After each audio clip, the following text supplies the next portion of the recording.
Hello বন্ধুরা, welcome back to my channel mister and Mrs Saha. তো সবাই কেমন আছো বলো? আশা করছি ভালো আছো, আর আমরাও বেশ ভালো আছি।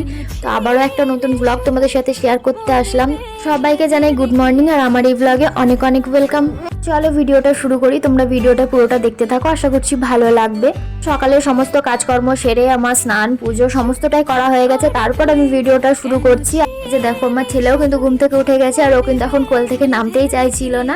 যাই হোক, এদিকে দেখো বাবুকে কোলে নিয়েই আমি ব্রেকফাস্টটা রেডি করছিলাম। আর ব্রেকফাস্টে এখন তোমাদের দাদাভাই সেরকম কিছুই খায় না, শুধু একটু অমলেট খেয়ে যায়, আর চা ব্রেড বিস্কিট এসবই খেয়ে যায়। আমি ওকে বলি যে আমি খাবার বানিয়ে দিচ্ছি, রুটি তরকারি বা অন্য কিছু যেটা ইচ্ছা হচ্ছে বলো, আমি বানিয়ে দেবো। কিন্তু ও দেখে যে বাচ্চা নিয়ে সকালবেলা কষ্ট হবে বা কিছুটা ওর ইচ্ছাও করে না, সেই জন্য। তো এদিকে আমি ব্রেকফাস্টটা বানাচ্ছিলাম, আর তোমাদের দাদাভাই গেছে স্নান করতে, তারপর স্নান করে খাওয়া দাওয়া করে অফিস যাবে। এই যে দেখো আমার ছেলের কাণ্ডর, পাপাকে ড্রেস পরতে দেখে ও কিন্তু বুঝে গেছে যে হ্যাঁ এবার পাপা অফিস যাবে। তো দেখো কোলে উঠে বসে আছে। যখন পাপা ঘরে থাকে ততক্ষণ শুধু পাপাকে চাই, তখন আমাকে আর আমার ছেলের প্রয়োজন পড়ে না। শুধু খিদে পেলে তখন হ্যাঁ মাকে চাই। তো এই যে দেখো আয়নায় দুজন মিলে একটু ঢং করছিল। এখন পাপা ব্রেকফাস্ট করবে, আমি কোলে নিতে গেছি, তো সেটাও কিছুতেই এখন আসবেই না। এই যে দেখো বাইরে অফিস যাওয়ার টাইম স্কুটিতে উঠে বসে আছে। আমি তো তোমাদের সাথে একদিন শেয়ার করছি, বাট এটা প্রত্যেক দিন সকালবেলা এরকম হয়। ওকে বাইরে নিয়ে গেলে কিছুতেই আর ঘরে নিয়ে আসতে পারি না, এত কান্না করে, দেখেও খারাপ লাগে, কিন্তু অফিস তো যেতেই হবে বলো। তারপর কোনো রকমের জোর করে নিয়ে এসে ঘরে খেলা দিয়ে ভুলিয়ে রাখতে হয়। তোমাদের দাদাভাই অফিস চলে গেছে, এবার ঘরে এসে যে রান্না বান্না করা, বাবুকে স্নান করানো খাওয়ানো, এগুলোই বাস বাকি আছে। তো এই যে দেখো বাবু একটু ঘুমিয়ে গেল। বাবু যতক্ষণ ঘুমাচ্ছে সেই টাইমে আমি রান্নাটাও সেরে নেওয়ার চেষ্টা করব। তো এই যে দেখো আমি সবজি কাটতে বসে গেছি, আর আজকে রান্নায় ফ্রাইড রাইস আর চিকেন করবো। গাজর বিনস ক্যাপসিকাম এগুলো ফ্রিজে অনেক কদিন থেকে রাখা রয়েছে, এগুলো কোনো কাজেই লাগে না, মানে সবজি তো খেতে পারি না, সেই জন্য ভাবলাম চলো একটু ফ্রাইড রাইস আর চিকেন বানানো যাক। তাই দেখো ফ্রাইড রাইস আর চিকেনই বানাবো। যে দেখো আমার সবজি কাটা কমপ্লিট, এবার চলো রান্নাটাও চাপিয়ে দেওয়া যাক। আর মশলা আমার আগে থেকেই করা থাকে ফ্রিজে, সময়ের অভাবে আমি এইভাবেই মশলা করে রেখে দিই, সেটা তোমরা আগেও আমার ভিডিওতে দেখেছো। তো তাতে আমার অনেকটাই সুবিধাই হয়। সবজি কাটতে বসার আগে ভাতটাকে আমি চাপিয়ে দিয়ে গেছিলাম। তো এই যে দেখো ভাতটাও প্রায় হয়ে গেছে, আর এদিকে চিকেন রান্নাটাও চলছে।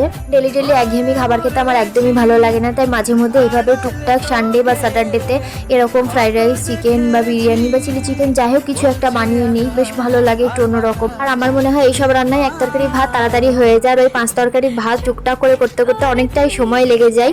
তো যাই হোক, এদিকে দেখো আমার ফ্রাইড রাইস আর চিকেন দুটোই হয়ে গেছে, আমার রান্না বান্না কমপ্লিট। এবার চলো তোমাদের সাথে কিছু শপিং শেয়ার করি। টুকটাক করে বেশ কিছু শপিং করা হয়েছে, তো কি কি শপিং করেছি সেগুলো তোমাদের সাথে একটু শেয়ার করে দিচ্ছি, দেখতে থাকো। আমার তোমাদের দাদা ভাইয়ের বাবু তিনজনেরই শপিং এখানে করা হয়েছে। তো এই যে ফার্স্টে চলো আমারগুলোই দেখাই।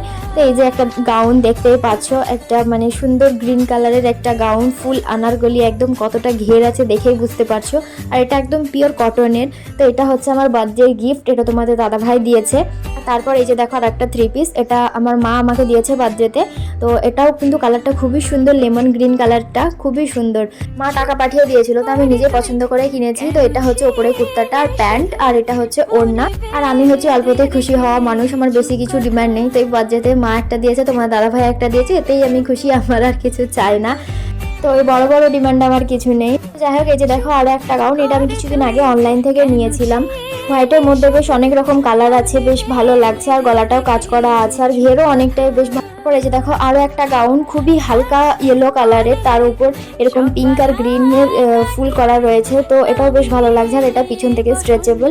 ড্রেসটা আমি মিন্ত্রা থেকে নিয়েছিলাম, দামটাও বেশ অল্পই। আর তারপর আর একটা এই যে দেখো পিঙ্ক কালারের কটনের 2 পিস, এটাও আমি অনলাইন থেকে নিয়েছিলাম, একসাথে দুটো নিয়েছি। এটা পিঙ্ক আর একটা গ্রিন কালারের আছে, সেটা আমার পরা হয়ে গেছে, তোমরা ভিডিওতে লাস্টে দেখতেই পাবে। বাড়িতে দুটো কুর্তি কিনে রেখেছে, তো তার জন্য এই দুটো কেনা, ব্ল্যাক আর হোয়াইট থাকলে সব কিছুর সাথেই পরা যায়। তো এগুলো হলো আমার শপিং। তারপর এই যে দেখো আমার ছেলের জন্য এই টি শার্টটা দেখো কত সুন্দর, বেশ পুতুল পুতুল করা রয়েছে। তাই এখানে হাফ শার্ট আর হাফ প্যান্ট রয়েছে, তো এগুলো আর ভাঁজ খুললাম না, যখন পরবে তখন অবশ্যই দেখতে পাবে।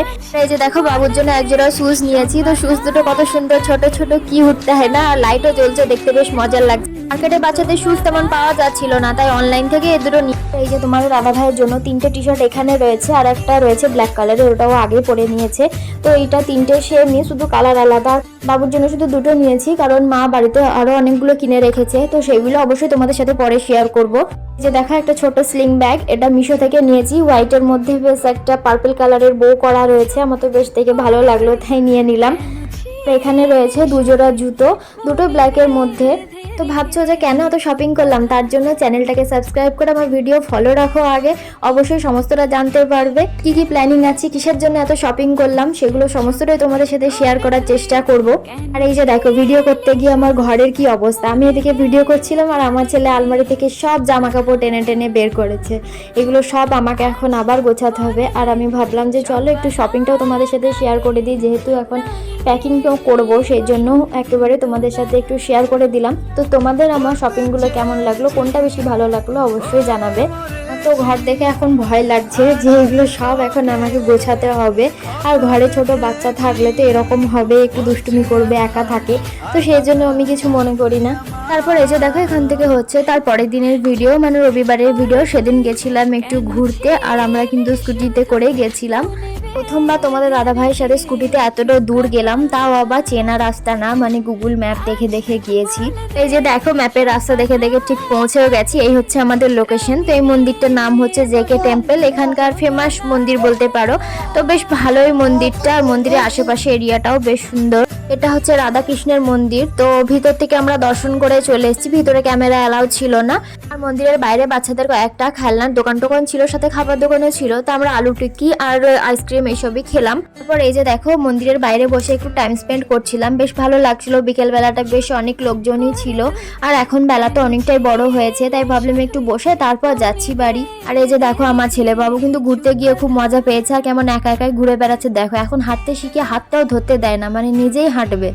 তারপর এই যে দেখো একটু ভিডিও বানিয়ে নিচ্ছিলাম। এবার টাইমটা অনেকটা হয়ে গেছে, এবার বাড়ি ফিরতে হবে। তো বাড়ি ফেরার পথে আমি তোমাদের দাদাভাইকে বললাম চলো একটু গঙ্গার ঘাট হয়ে বাড়ি যাই, একবারে একটু গঙ্গা জল নিয়ে যাব। তো যে দেখো আমরা গঙ্গার ঘাটে চলে এসেছি। মন্দিরের লোকেশন থেকে এই ঘাটটাই কাছে দেখালো, কিন্তু জল দেখো কত দূরে, ওখান থেকে জল নিয়ে আসা সম্ভব না। তাই আজকে গঙ্গা জল না নিয়েই বাড়ি ফিরে আসলাম। তো আজকের ভিডিওটা আমি এখানেই শেষ করছি। তোমরা সকলে ভালো থেকো, সুস্থ থেকো, দেখা হবে নেক্সট কোনো ভিডিওতে। ভিডিও ভালো লাগলে লাইক কমেন্ট সাবস্ক্রাইব করে পাশে থেকো। টাটা।